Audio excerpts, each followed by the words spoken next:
कुछ तो गड़बड़ है, पर आखिर गड़बड़ है क्या? आज की वीडियो में हम एक ऐसे टूल की बात करने वाले हैं जो आपकी प्रॉब्लम्स की जड़ यानी रूट कॉज ढूंढवाने में आपकी मदद करेगा। एक ऐसा टूल जो आपकी हर तरह की प्रॉब्लम्स, चाहे वो पर्सनल हो, प्रोफेशनल हो या प्राइवेट हो, उसे सॉल्व करने में आपकी करेगा मदद और साथ में इंक्रीज करेगा आपकी एनालिटिकल एबिलिटी।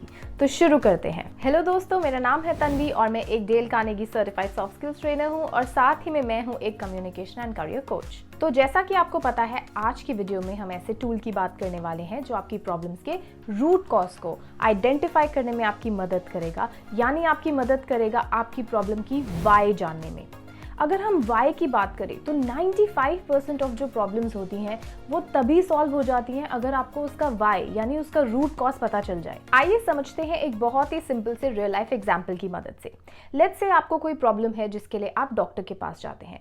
तो डॉक्टर आइडेंटिफाई करता है कि क्या साइंस हैं, आपसे पूछता है कि किस तरह के सिम्टम्स आपको हैं, जिससे वो आइडेंटिफाई करता है रूट कॉज, वाई जानता है एंड डायग्नोज करता है कि एक्चुअल में वो प्रॉब्लम क्या है। और अगर डायग्नोज करेक्ट हो तो ट्रीटमेंट बहुत इफेक्टिव होता है। सो इसी तरह से अगर आप अपनी प्रॉब्लम्स के डॉक्टर बन जाएंगे और उसको डायग्नोज कर लेंगे तो आपके लिए भी उतना आसान हो जाएगा अपनी प्रॉब्लम्स को ट्रीट करना, यानी अपनी प्रॉब्लम्स को सॉल्व करना। जब आपको आपकी प्रॉब्लम का वाई पता लग जाएगा तो उसका व्हाट एंड हाउ करना बहुत आसान हो जाएगा। तो जिस टूल की बात आज हम करने वाले हैं उस टूल को कहते हैं 5 वाइज। तो आइए समझते हैं डिटेल में कि 5 वाइज टेक्निक एक्चुअल में है क्या। तो इस टूल में आपको क्या करना है, आपकी प्रॉब्लम और रूट कॉज तक पहुंचने के लिए बीच में आपको 5 वाइज के स्टेप्स लेने होंगे, यानी आपको खुद से 5 वाइज पूछने होंगे जो कि रिस्पॉन्स में होंगे पहले वाई के।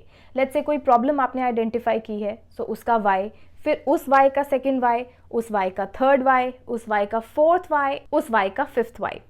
एंड ये करते करते आप अल्टीमेटली अपना रूट कॉज आइडेंटिफाई कर लेंगे। ओके, अगर आपको कंफ्यूजन हो रही है सो डोंट वरी, मैंने आपके लिए बहुत सिंपल सा एग्जांपल भी रेडी किया है जिससे आप इस कॉन्सेप्ट को बहुत इजीली समझ पाएंगे। ओके, सो लेट्स से मेरी प्रॉब्लम है कि मुझे जॉब नहीं मिल रही, I am not able to get the job.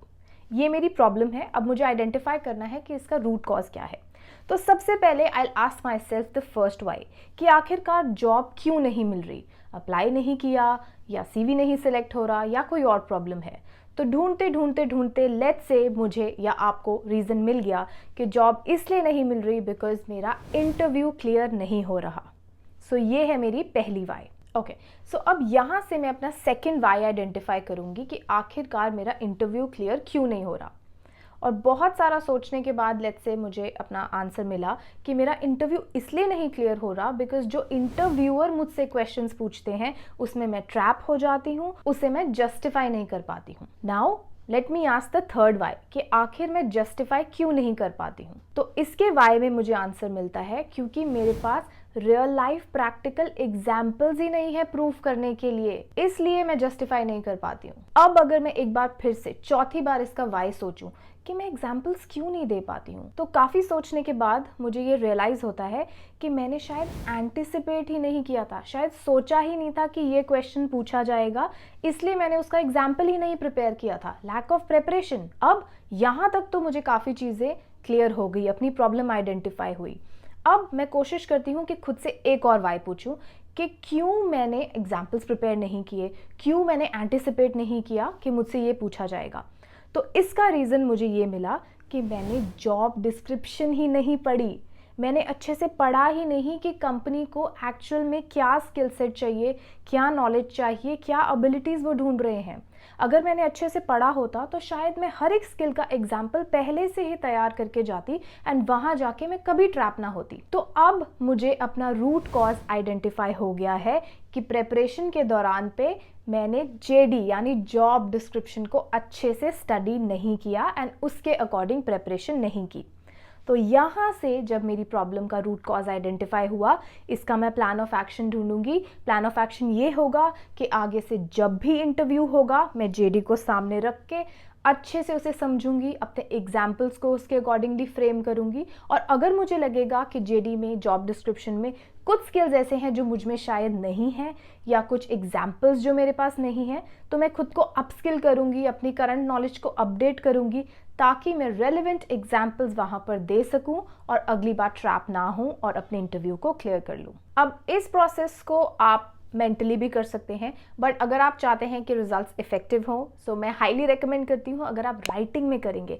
Writing is the slowest and the best form of expression. तो अगर आप राइटिंग में करोगे तो आपको ज़्यादा अच्छे और क्लियर आंसर्स मिलेंगे। बट अगर कहीं चलते चलते if you are thinking about it, लिखने का टाइम नहीं है, तो आप मेंटली भी कर सकते हैं। अब हो सकता है कि आपको आपके आंसर्स वाई नंबर 3 पर मिल जाए या वाई नंबर 4 पर मिल जाए। अगर वहाँ नहीं तो वाई नंबर 5 पर 100% मिल जाएंगे। तो इस टूल को आप कहीं भी कभी भी यूज़ कर सकते हैं अपनी करियर ग्रोथ के लिए, या आप करियर स्विच करना चाहते हैं, या फिर अगर आपके कोई पर्सनल इश्यूज़ हैं, ब्रेकअप हो गया है, तो कहीं भी आप इस टूल को यूज़ कर सकते हैं। टू कट इट शॉर्ट, इस टूल को आप कहीं भी, चाहे प्रोफेशनल, प्राइवेट या पर्सनल लाइफ, कहीं पे भी यूज़ कर सकते हैं। तो आई होप इस टूल को यूज़ करके अब आप इंडिपेंडेंटली अपनी किसी भी प्रॉब्लम को सॉल्व कर पाएंगे। और हाँ, अगर आप एग्जाम्पल के तौर पे कुछ प्रॉब्लम्स एंड उनके रेजोल्यूशंस लिखना चाहते हैं तो कमेंट्स में लिख सकते हैं। और भूलिएगा नहीं कि आपको इस वीडियो को लाइक, शेयर एंड इस चैनल को सब्सक्राइब भी करना है। मिलते हैं बहुत जल्द अगले वीडियो में, तब तक के लिए हैप्पी लर्निंग।